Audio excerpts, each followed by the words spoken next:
Welcome to the Julia and Gino podcast, where business meets family. We explore what the entrepreneurial life looks like from a family perspective. We are your hosts, Julia and Gino Barbaro. Hey everyone, this is Julia Barbaro, host of the Julia and Gino podcast. I'm here with the co-founder of Jake and Gino, my husband and co-host, Gino Barbaro. You nailed it, baby. First time's the charm this time. How you doing? Good. Today's show, we have a very special guest. His name is Adam Mitchell.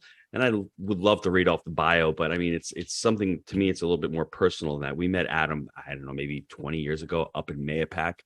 He was teaching our kids jujitsu. And little did I know that he had an amazing, not one skill set, but a bunch of different skill sets.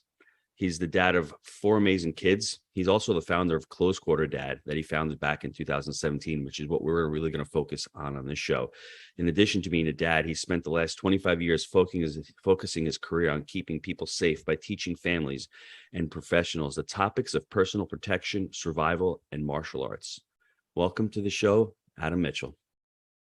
Thank you so much, guys. It's a pleasure to be with you once again. And I always love my conversations with you. You're 2 of my favorite people, like I just said. So this is going to be great. We're excited because you, like Gino said earlier, you have made such an impact with our family from, the time Gabriella was 6 years old, and now she's going to be 23, just to put that out there.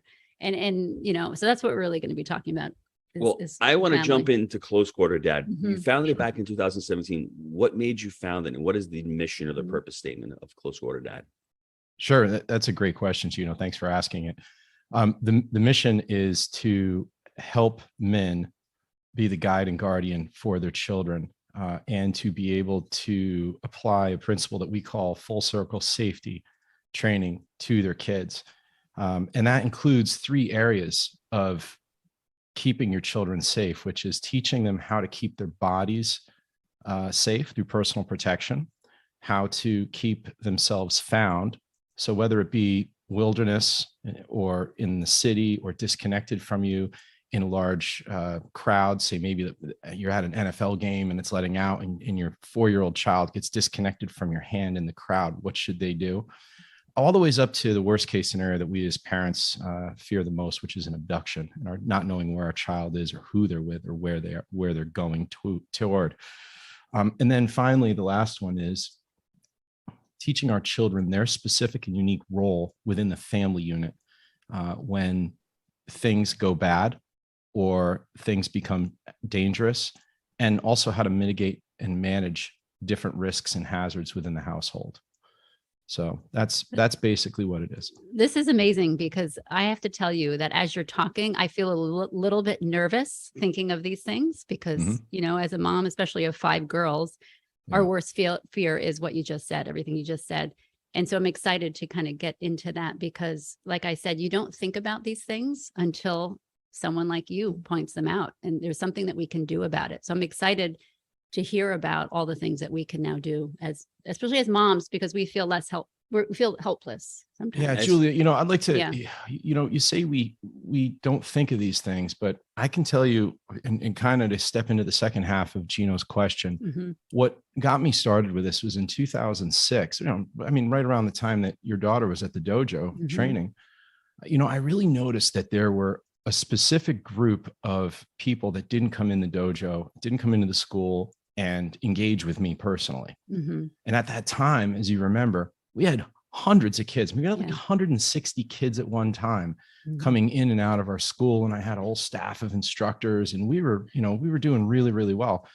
And it wasn't until I got to those numbers with my students that I was able to witness something very unique. And that was a lot of men were staying in their cars out in the parking lot. And after a couple of months, this really started to kind of bother me. I don't know if it was my ego or if it was actually a genuine concern of what's going on here. Do these guys just coming home from work and they just want to rest and sit in their car? And what I began to do then is I had my then manager, Peter, who I know you both know very well. I had him recording every father that came into the dojo and who they were. And after about 9 months, we began to look at what were the similar factors among those men who came in and talk to me and engage with me and watch their kids in class, and even participated sometimes when I'd pull parents out onto the mat. And there was something very interesting that I discovered, which was these men either they were either had former military or law enforcement, they had former first rescue, they were school teachers, they were or they had previous martial arts in their background. So current or former military, first response, school teachers, or martial artists. So that remove the last one. They were familiar with the environment. They had been indoctrinated when they were young. What do those three have in common? Well, they worked in teams. They were at some point in their career exposed to children in distress or helped move children through traumatic experiences. So they were comfortable working in a team with their own children. And I realized that the men who were sitting in the car, at least at that time, they were uncomfortable coming in and facing someone who maybe, I didn't know at the time, but maybe were uncomfortable with outsourcing something that they felt they should be teaching their children themselves to another man. And I needed to do something about that, because as a fellow dad, I couldn't sit there and have that sort of discomfort and fear looming outside of my school in my parking lot. So that was really where it began.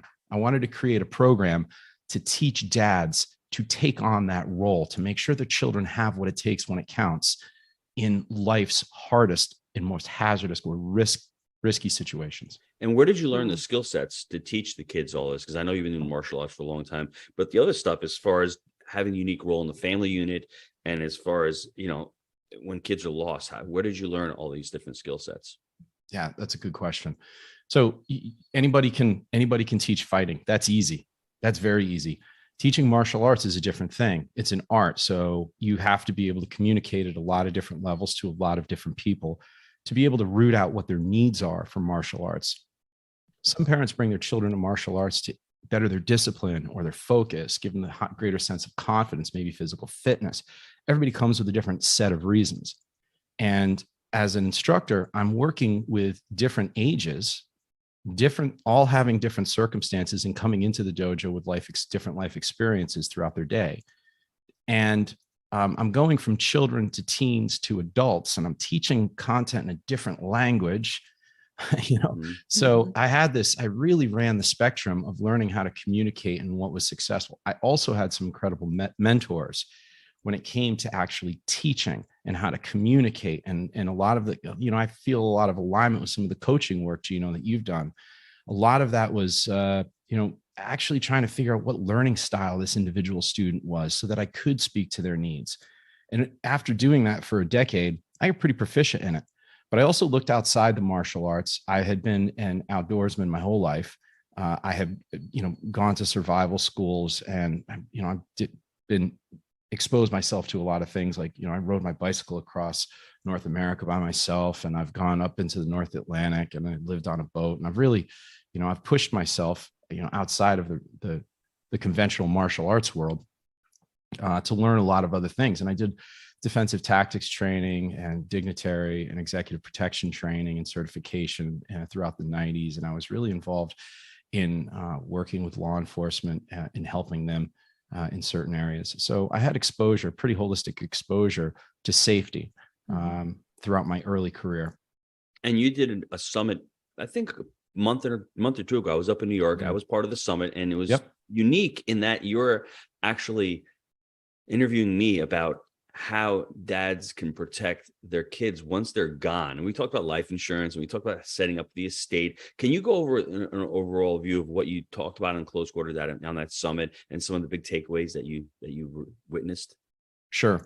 Before I do that, I want to contextualize a couple things and how we have to view safety. And unfortunately, one of the big things in my mission with Close Quarter Dad is to help parents, especially dads, because I'm a dad and I feel as though I can speak to that community with the most amount of effect. And the thing that we need to set in our minds is that safety, being a child in a potentially dangerous situation, we our minds always go to what we most fear, not what is most likely. What is the most dangerous situation? And we want to protect them from that. Not what is the most likely outcome. What is the most dangerous? So the first thing is, from a big macro, is we have to step away from that. The second is we have to look at the types of conflicts statistically that our children are going to face. What are the hazards? What are the conflicts? What are the interpersonal relationships? What are the tensions that they're going to face, whether it's social exclusion, bullying? What types of hands-on situations could they be exposed to in school? How dangerous is their school? How dangerous is your community? And all these learnings that we kind of have to take responsibility and ownership of. But if we look at in general, if we apply what the life cycle of any of these conflicts are, they follow a bell curve. And if there's one message that any of your listeners who are parents can take away from this entire conversation that we have today, it's this, is that do not focus when having a thought or a discussion with your children about safety on what we call the point of no return. That is the very, very top of that bell curve. It is a very small point and is only maybe 1 to 5%. 5% would be a pretty big, huge, and traumatic point of no return. This is where things go hands-on, where the crime is committed, where the strike has already been made. But everything leading up to that, we call pre-conflict. It begins with a root cause. And the root cause can go back years. But it begins with a root cause, and then there's escalation. And it escalates to the point of no return. And how a child manages their stress, their situational awareness, their levels of anxiety, how they communicate, who their articulation, all these different things are really going to affect the point where in the point of no return, where that goes. So does it go to a place where it becomes physical, or it becomes what will be traumatic? And then we have to consider the post-conflict, which is de-escalation, which could be anything from escape or avoidance or running away or self-triage or contacting first response, speaking to the teachers, articulating to first response, even out as far as litigation. And then it comes with closure. Okay, so we want to wrap this up with root cause and closure. And parents need to take a complete full circle view of every conflict that their child is going to face throughout their life. And if they do this, they get out of the fear of, oh, what's the worst case scenario that they're going to, and what's the most dangerous, and never talk to strangers, all this nonsense. But if they focus on a holistic perspective of where the root cause might be and how they're going to bring closure to the situation their child faces, and they're able to help them to manage pre-conflict and post-conflict, but prepare them through exposure and engagement and trust for the point of no return situation, then I think that we've got a really good opportunity for keeping our children very, very safe into their adult life. Yeah, you just said so much. And I every time you were saying, as a mom, we do think the absolute worst. And then we think backwards. We're like, okay, don't talk to anyone. Don't make eye contact. Don't park near a van. I mean, I my kids know me. They're like, don't worry, Mom. Park near the white I won't van. talk to anybody. Yeah. You know what I mean? Yeah. But at the same time, like you said, it's the awareness. We between the both of us, we have a lot of children, and some of the kids are more aware than others. And so my worry is, a couple of the kids I have that are not aware at all. Like they won't notice anything that's going on around them. The other person can tell me everything everyone was wearing, who looks suspicious. I mean, the whole thing. And so my question to you really is, when you teach this, do you teach it to the parent, to the dad, or do you teach it to the full family with the kids involved? I teach it specifically to the dads, but Okay. I have worked many times with the complete family. But speaking to the dads and their specific role is where my focus really is, because like I said, that's where I think I can have the best effect.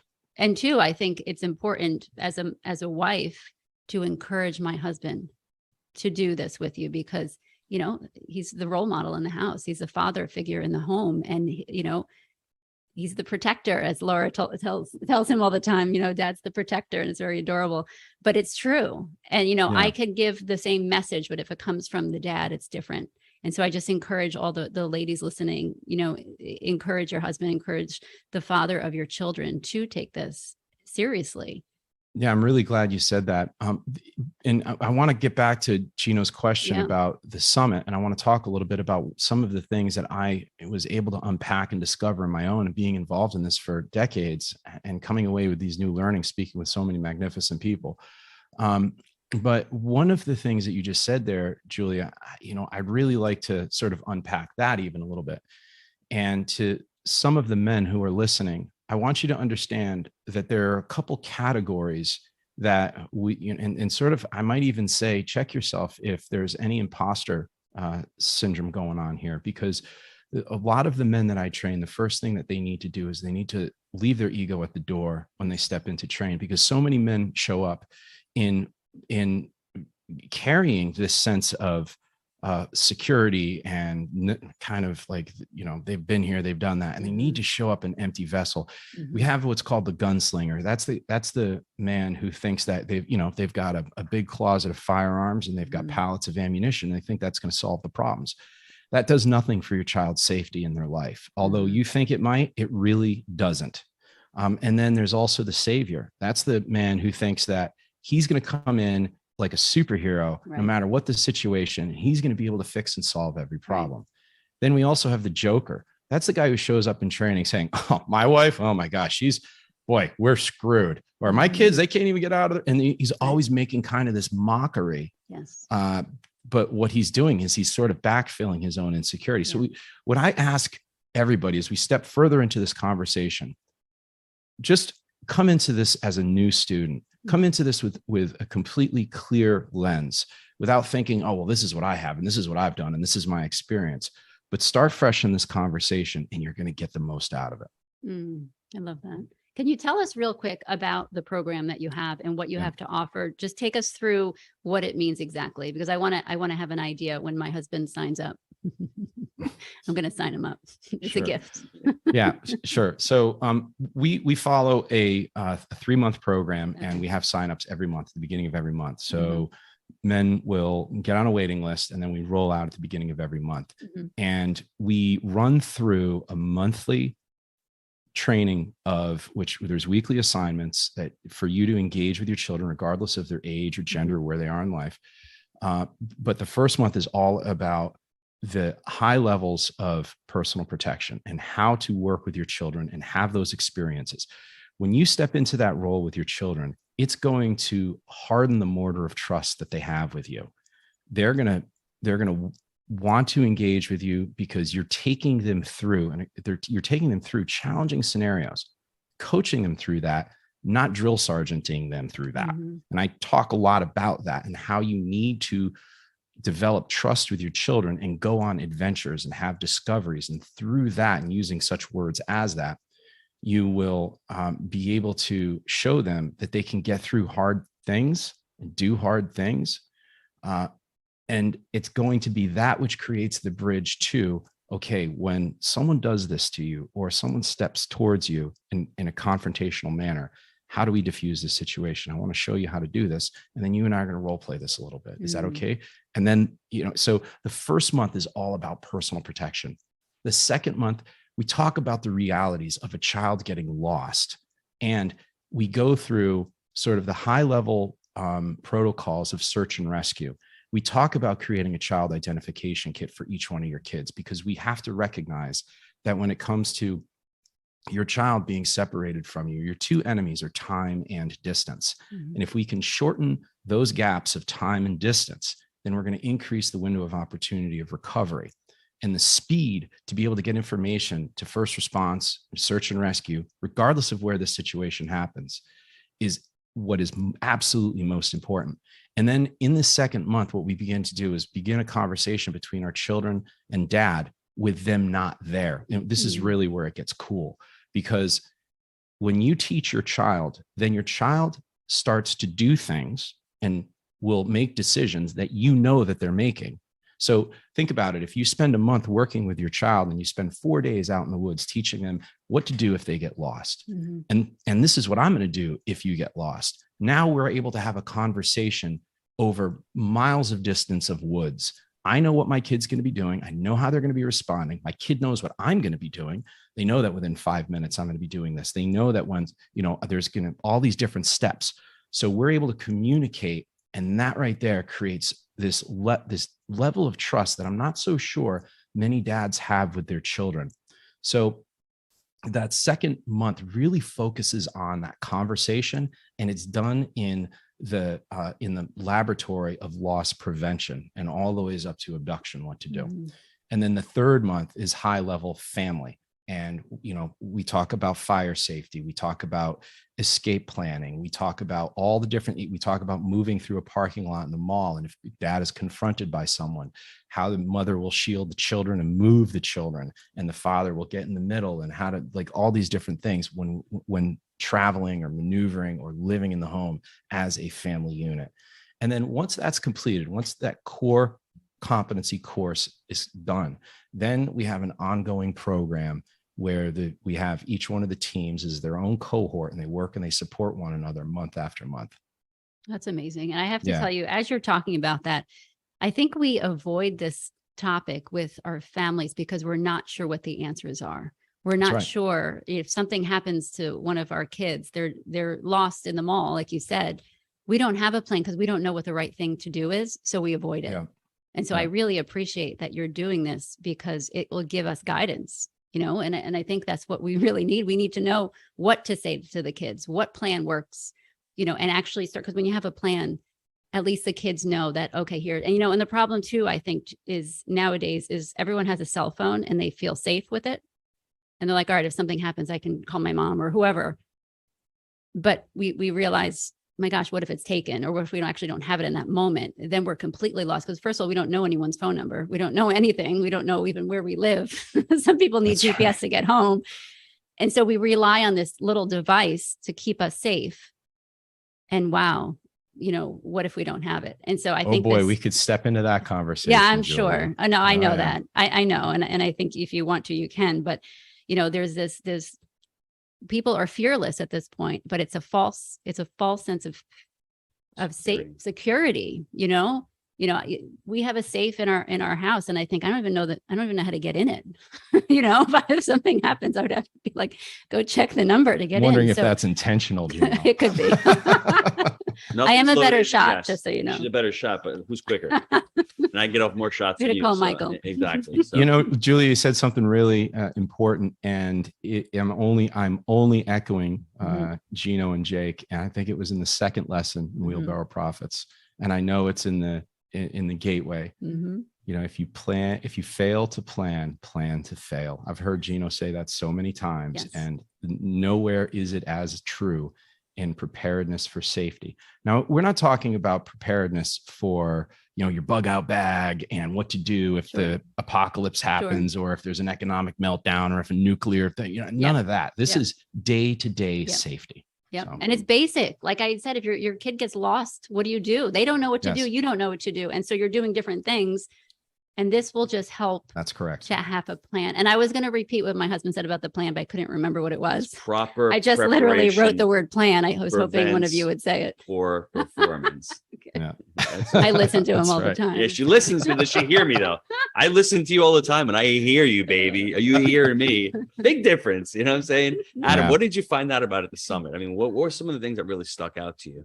Yeah. So, that was a big leap for me, Gino. I noticed that the internet had never had a summit on child safety. It hasn't happened. Yeah. So, I took the bull by the horns and I created the Child Safety Summit. Well, one thing that pops out to me is maybe one of the reasons why it hasn't is that people haven't figured out how to monetize it. I mean, maybe you're on that journey as well, but sometimes it's difficult to find, almost like Gino's family. How do you monetize it? I see it as crystal as day, but at the time I didn't. So there's people out there saying, I want to bring all these different skills, but how do I turn it into a business, or how do I make it profitable, or how do I get the message out there? And I think you're on the cusp of doing that with these quarterly, these 3-month programs, and then ongoing and getting these summits together. So you had a bunch of speakers on that whole weekend, correct? Yeah, we had 14 speakers, and I had a line of people who came in kind of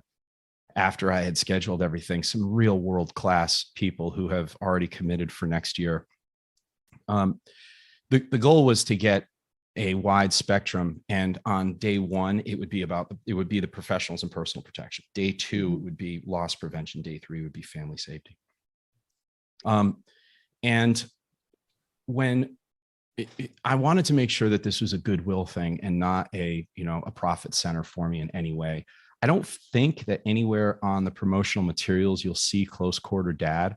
I may be wrong, but I really made sure that nowhere did I tether my name to the work that each one of the guests were doing.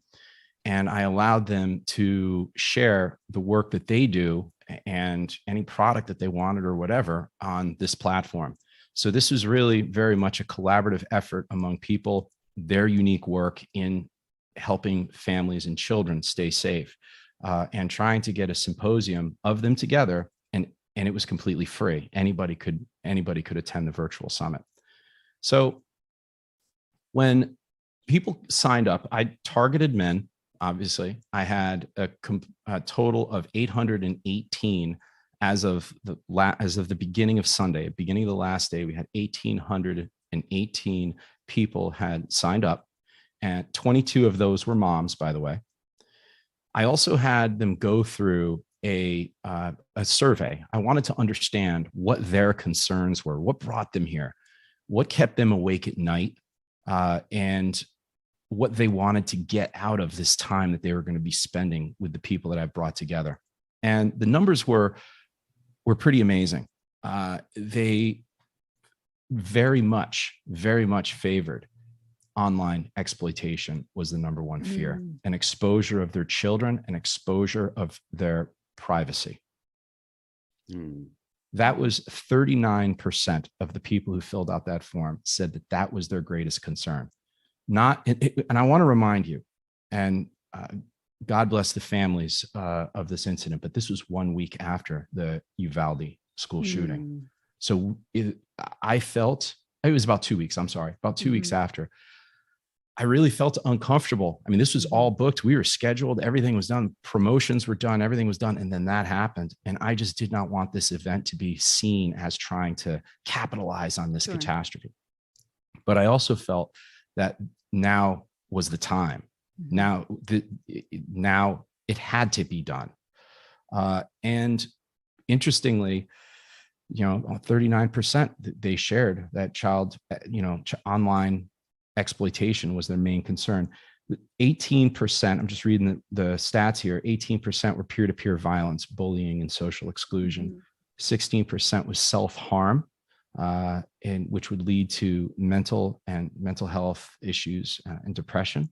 Parents were very concerned about that, 16%.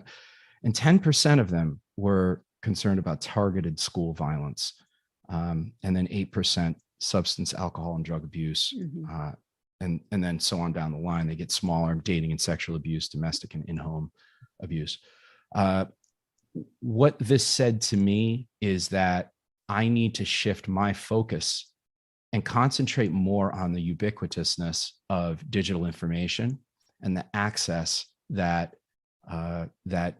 parents allow their children to have. Or maybe I should reword that: parents mismanage, because you're not going to stop their access to it. The harder you try, the more they're going to go after it. But your ability to, and the two things that I really took away from the conversations I had were, number one, every single guest speaker, every single one of them, they may or may not have known this, but I sure focused in on it. Their key message was communicate with your children. Right. You have to communicate. Some of them said, you have to be vulnerable. Gino, you yourself said, you have to bring your children into your household budget. Let them know about the numbers, share with them, have them participate in that. That is showing vulnerability. Not saying, oh, it's none of your business, any of that.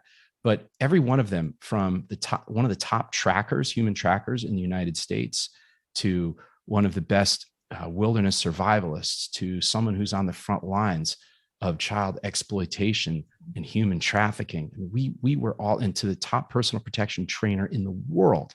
We had them there, and they all centered on that one thing, which was, you need to put down the veil of insecurity. You need to put down all of the different, superhero cloaks you think that you wear, and you need to have open and trusting communication with your children. That's number one. Number two, you need to step into the role of exposing your children to difficult things and being the first one to cross that bridge. Or I call in my program, I call it crossing the stream, where you take a little child and there's little stones across the stream and she's scared and she doesn't like, Daddy, I'm going to fall in the stream. I'm going to float down the stream. She's a little stream. And you slowly step across it. You turn around, you hold your hand out. She sees that you did it. Mm-hmm. You need to begin crossing the stream every day with your children, exposing them and helping to build their resilience in different scenarios and situations in life. And you need to start giving them small victories in those difficult times. It's going to help with the decision-making and the negotiation gap. It's going to help them to be able to solve problems and think of that, what the proper outcome should be faster, rather than letting them sit there and spend 4 days, an hour on Minecraft. Mm-hmm. This is on you. This is on the parents.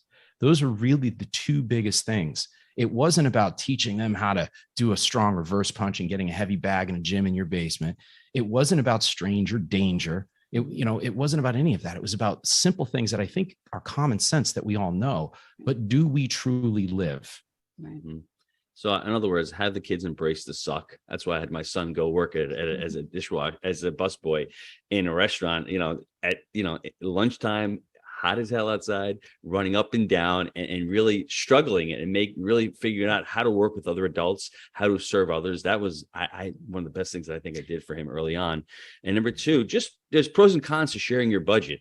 Because now the kids see how much money we're making and they're like, well, Dad, you're a cheapo. Why aren't we doing this? Why aren't we doing that? So just be aware that when you open up the books, early on, it was a lot easier. But now, and it's a great conversation to have. Like, why are we the justification of why are we spending this? Why are we allocating that? Well, why aren't we doing this, Dad? So it's a great conversation to have, just to talk about money in general. Yeah. Well, I think that, like you said, Adam, the communication, see, a lot of us avoid it because it's a lot of effort. It's a lot of work to do this. And so unfortunately, sometimes the dads would rather sit in the car and wait for someone else to teach their kids, but they don't want to be taught from somebody else. They want to be taught by their father. They want to be taught everything you're talking about from the man who raised them. Beautiful. We could talk for hours. I mean, before we wrap this up, where can the listeners get more information? Where can they go to find out about the programs that you offer and more about what you do?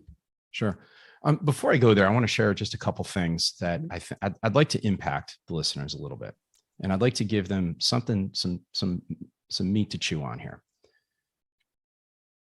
First of all, we need to look at keeping your children safe, as I already said, in a much wider dimension. I had Gino on the Child Safety Summit to talk about.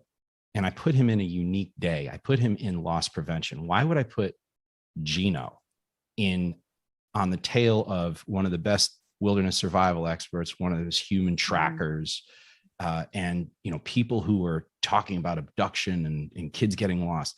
Well, because what happens when you, mom or dad, get lost, or you pass this life and your children are left alone? We need to think like that. We need to think with many different dimensions of what's keeping our children safe means.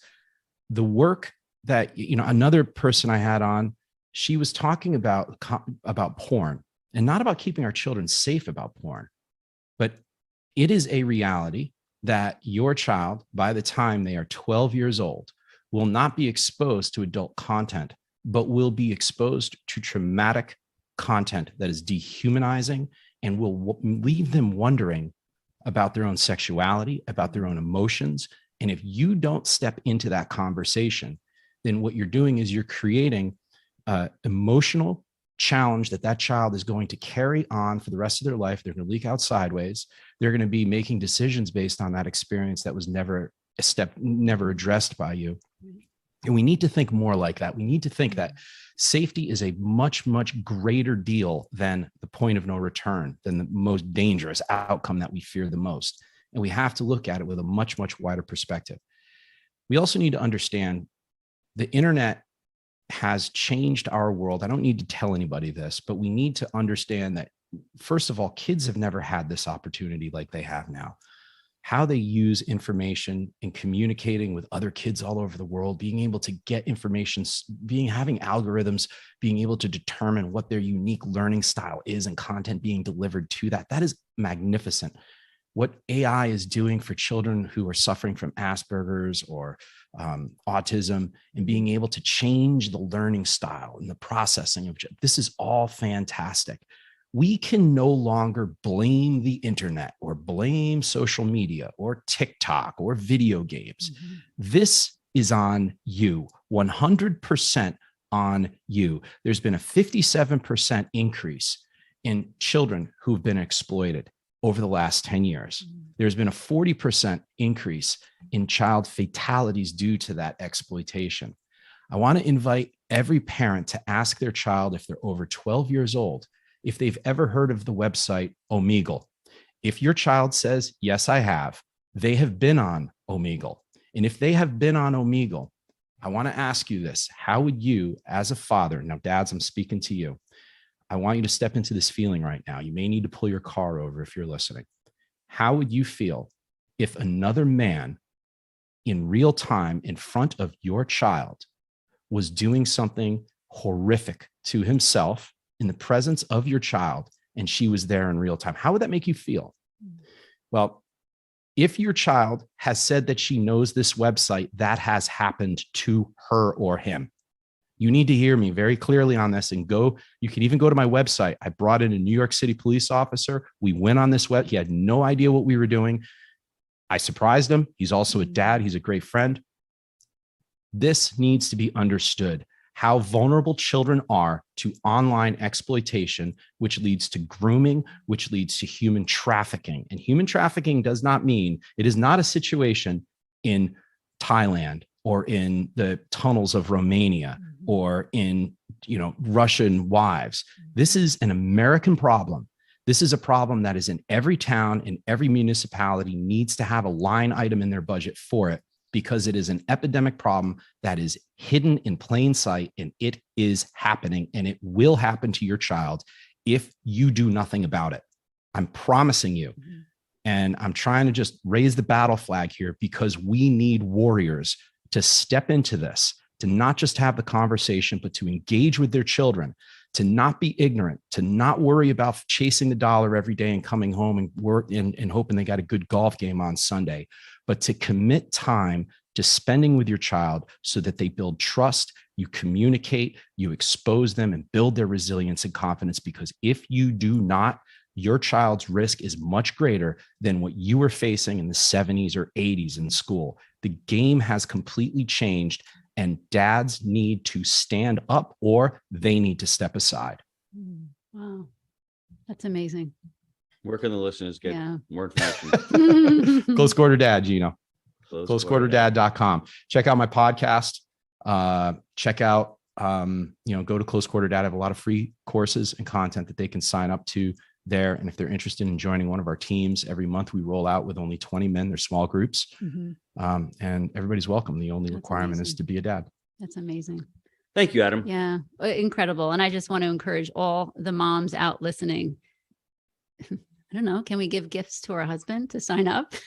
Can we do that? I think I'm going to gift you that. It was just your birthday. My birthday already passed, so it's a little too late. Maybe Christmas time. I think I would ask the moms to show up with information. I would ask the moms 100%. To understand human trafficking right now, because that's the number one thing that parents need to get and understand, and then say, what are you doing about it? I love that. No, I love that. And it's that responsibility that we always talk about.